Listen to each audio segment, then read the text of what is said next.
You're listening to Financial Advisor Marketing, the best show on the planet for financial advisors who want to get more clients without all the stress. You're about to get the real scoop on everything from lead generation to closing the deal.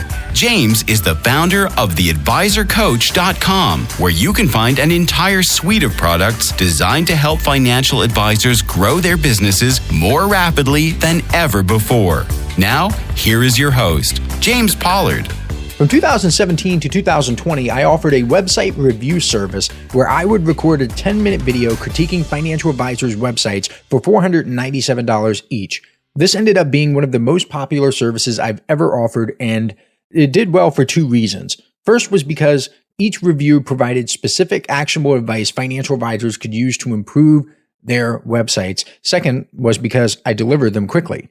You probably hate waiting as much as I do, so if you got the website review from me, I wanted to make sure you received it as quickly as I could. The promise was that I would deliver these website reviews in 48 hours or fewer, and I had a 100% success rate with this.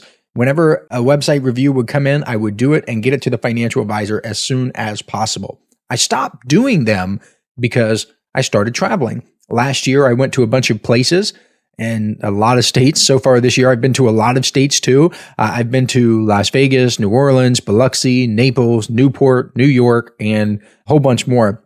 When I'm traveling, I'm out enjoying myself. I'm seeing the sights and having fun and eating the food. And as much as I enjoy doing website reviews, I'm not going to drop everything and stay in a hotel room to do them. Yet when I was traveling, I kept getting emails from financial advisors asking me if I would critique their websites. A few of them even offered to pay me more than the $497 to do it. And I said no to all of them. Well, I got back home in early August, and in the second week of August, I offered those website reviews again. A 10-minute website review delivered in 48 hours or fewer. I blocked out 3 hours per day to do these. I figured since it would take me some time to record, upload, and send each video to each financial advisor that I could only do about 15 per day. So that's what I offered. I capped it at 15. People got upset, especially on the last day when there was no way they could just bump to the next morning. But people got really upset on the last day for sure. They were like, "Oh, it's over. Why didn't I sign up?" Or, "Oh, it sure is a shame that I couldn't do this." And I'm like, well, you only had 3 days and you got an email on the first day. You got an email on the second day. You got an email on the third day.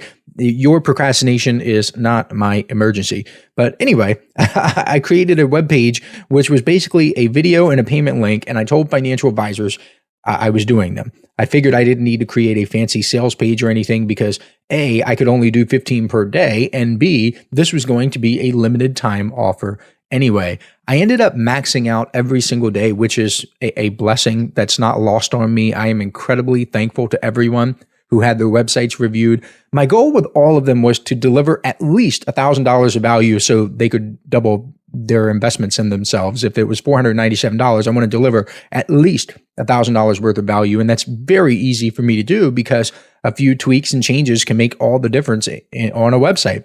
Financial advisors also love these reviews because I told them what they were doing well and how they could improve. In this podcast episode today, I'm going to share some common mistakes I saw. I'm not going to give away any proprietary information because that would be a disservice to people who pay for these reviews. However, I will tell you about the general themes I noticed so you can prevent yourself from making the same mistakes. The first mistake theme was having no clarity. And a lack of clarity was probably the most common mistake, and it's an easy one to make because there are so many ways to make it. For example, one way a financial advisor's website can lack clarity is by not having a niche. If you want to immediately improve your marketing materials, not just your website, then you should be extremely clear about what you do and who you help. I saw so much vague language like achieve financial freedom. Well, what does that mean? We're not trying to sell personal finance books here. We're trying to set appointments. And I want you to take a step back and think about like the term financial planning. What exactly does financial planning mean? Can you give me a step-by-step description of what it includes? Is it tax planning plus life insurance plus budgeting? Is it retirement planning plus college planning plus estate planning? What exactly is it? Can you produce a definition? Can you produce a list? And furthermore, can your list match someone else's. Meaning if I got 10 financial advisors, financial planners, whatever, in a room, and I gave them each a pad of paper, I said, you cannot talk to each other. You cannot talk to your neighbor. You cannot share ideas. I want each of you to write a definition of financial planning. Would all of the definitions match? If I asked them, can you please list the contents of good financial plan? Would all of their contents match? So even if you say you do something like financial planning for millennials, which is a fantastic start, don't get me wrong, your average person doesn't have a clue what financial planning is or what it entails. They have this vague idea, and there may be some overlap between people, but it is still confusing. Let me give you an example that I think can help you. Financial planning is like improving your home. In fact, if you study economics, you realize that economics is really the management of how resources, specifically within a household. So if I told you, I am improving my home, what would you think? Really think about this. What do you think? I am improving my home. What comes to mind? Some people would think new paint. Others would think remodeling the kitchen or the bathroom. You might think I'm refinishing the floors. The point is that home improvement means different things to different people. And there are lots of professionals who can help with home improvement. There are plumbers, electricians, floor refinishers. I don't even know if that's the correct term. Is that what they're called? Floor refinishers? I don't know. And so on. All of these people operate under the home improvement umbrella the same way that retirement planning, budgeting, insurance, taxes, college planning, estate planning, and debt management exist under the financial planning umbrella. This is why I talk about being clear with your service specialties if you have any. If you help with a lot of stuff, make that clear too. I want to know if I'm hiring a handyman or a plumber, because a handyman can probably clean my gutters and fix a leaky faucet, but a plumber will not clean my gutters. If I need my gutters cleaned and my faucet fixed, I would always hesitate unless someone specifically said they did both, or I would hire two separate people. Now, that's not ideal. I would want to have the gutters cleaned and the faucet fixed by the same person at the same time, so it would be efficient and effective, but it is possible for me to hire two different people. This is why people have accountants and attorneys and financial planners. They don't have them all under the same roof. Another example would be you're not going to have heart surgery and lung surgery and brain surgery done by the same person. Okay. But I really want you to think about this when you're putting together your website. Be very clear about what you do, because I would hesitate if I was in the home improvement umbrella. I would hesitate hiring someone if that person wasn't extremely clear about what he or she does. If you've seen any of my online ads, you've seen how they're super clear. In most of my ads, I am telling you exactly what you're getting. I don't try to get cute. I don't try to get clever. This is the pepperoni pizza rule. If you're offering pepperoni pizza, let people know that you have pepperoni pizza. Don't go off on some weird tangent about Italian history or Wisconsin cheese. Get straight to the point. For example, I have a 42-minute video completely free about how financial advisors can run profitable online ads. If you want to watch it, the link is theadvisorcoach.com/ads-training, theadvisorcoach.com/ads-training. And my online ads training, very meta, I know, to have an online ad about online ads training, but in that ad itself, I explain that it is a video that will help financial advisors run better ads.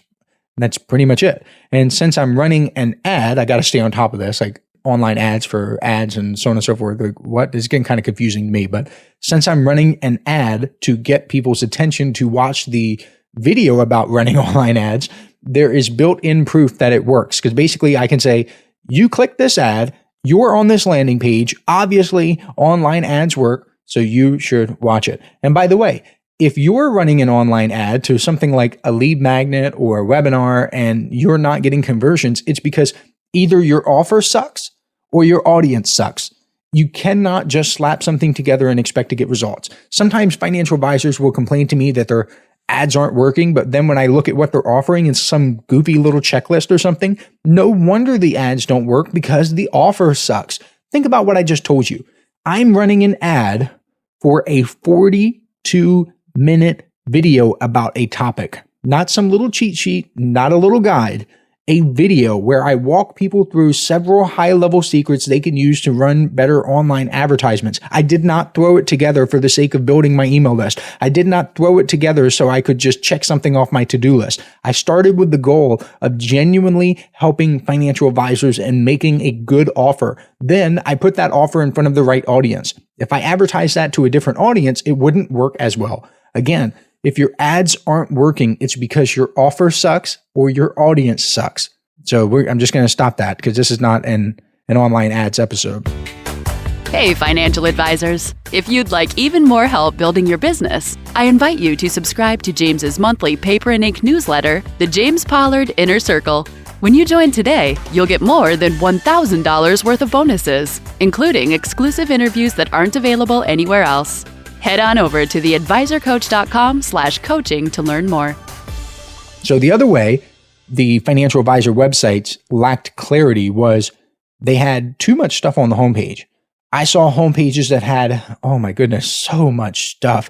Information about the advisor, his or her background, videos, images, email signups, calendars, and more text on top of text and buttons. It's just so much stuff. And taken by themselves, none of these things are wrong. For example, having a calendar is a great thing. I encourage people to have a calendar. Credibility boosters are also great. I did an entire podcast episode about them. Videos can also be helpful. Heck, I just talked about how I did a sales page with a video, but that's the point too.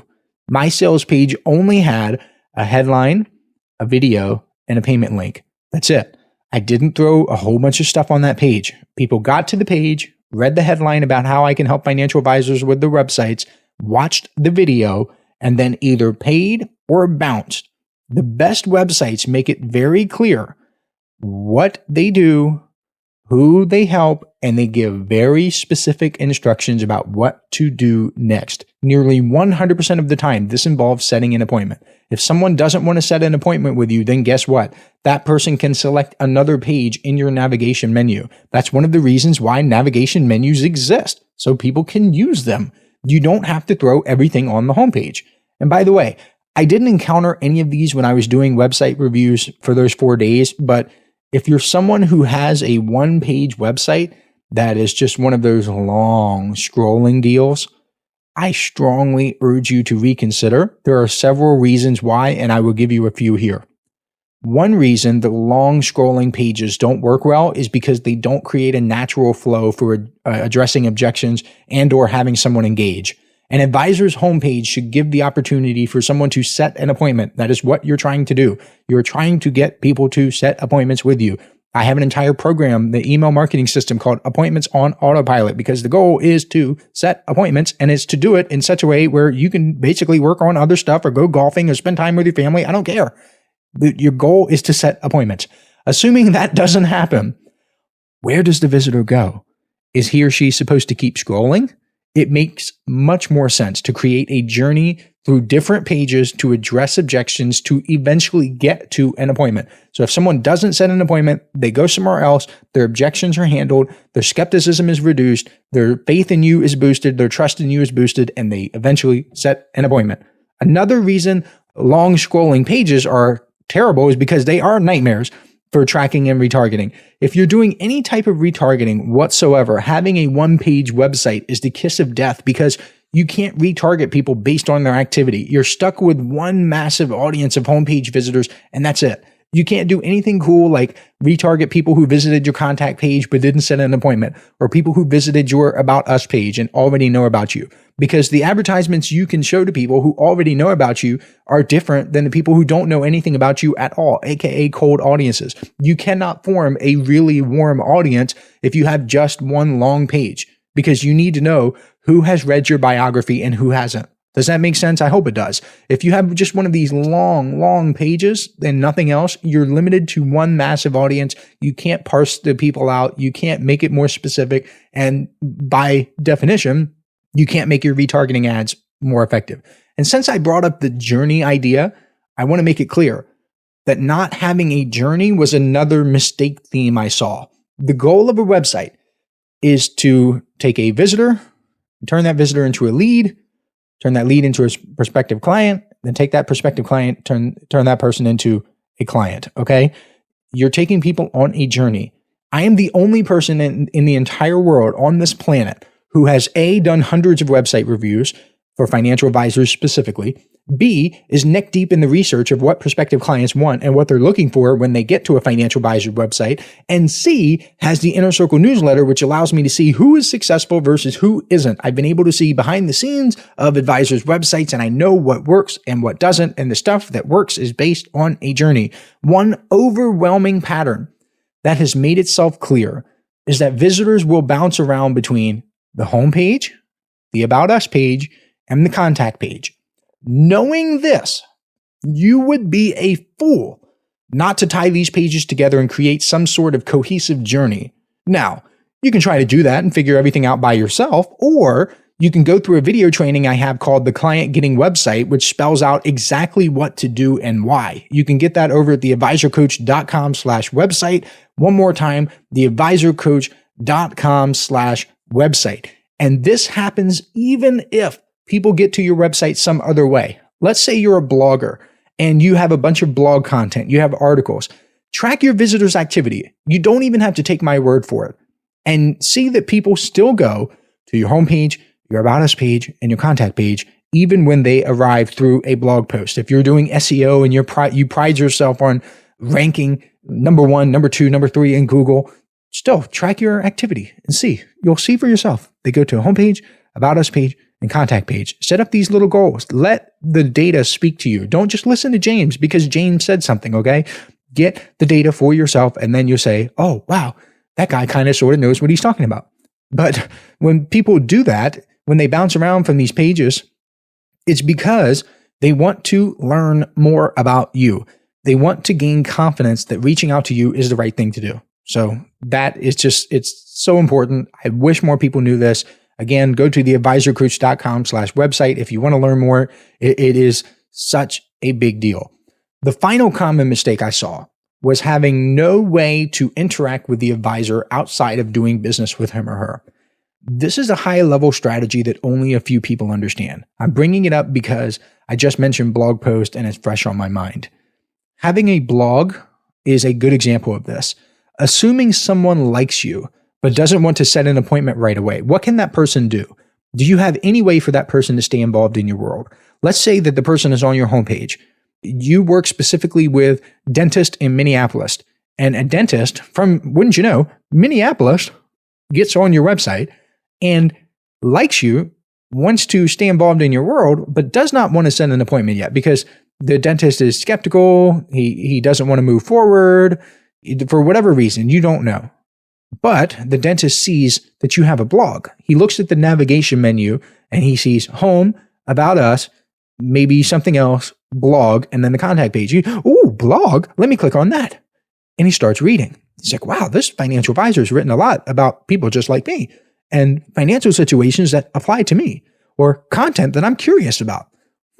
I kind of like this financial advisor. I'm not going to work with him right away, at least not today, maybe not tomorrow, maybe not next week. But wow, I'll be darned if this blog isn't an incredible resource for people like me. So he bookmarks it. Maybe he puts it on his phone. Maybe he puts it on his Notes app or Evernote or whatever he uses, and eventually makes his way back to you. And there are many ways to do this. Connecting on social media is a way to do it. Having a webinar is another way to do it. Having some sort of online event, having a book, whatever. Even this podcast is a way for people to stay in touch with me outside of doing business with me directly. There are some of you listening to this podcast right now who have never bought anything from me, never done anything with me, and haven't even connected with me online. Sent me an email, social media, whatever. But you're here. I'm grateful for you. I appreciate you. I want you here. But I want you to think about it like this too. I'm obviously doing something right. Think about how many more clients you would have if you were able to get just a fraction of the people who visited your website over the years but did not become clients. It would be astonishing. And I'm going to stop right there. I've given you a ton of awesome information and I want you to implement it. So that is all for right now. And I will catch you next week. This is the podcastfactory.com.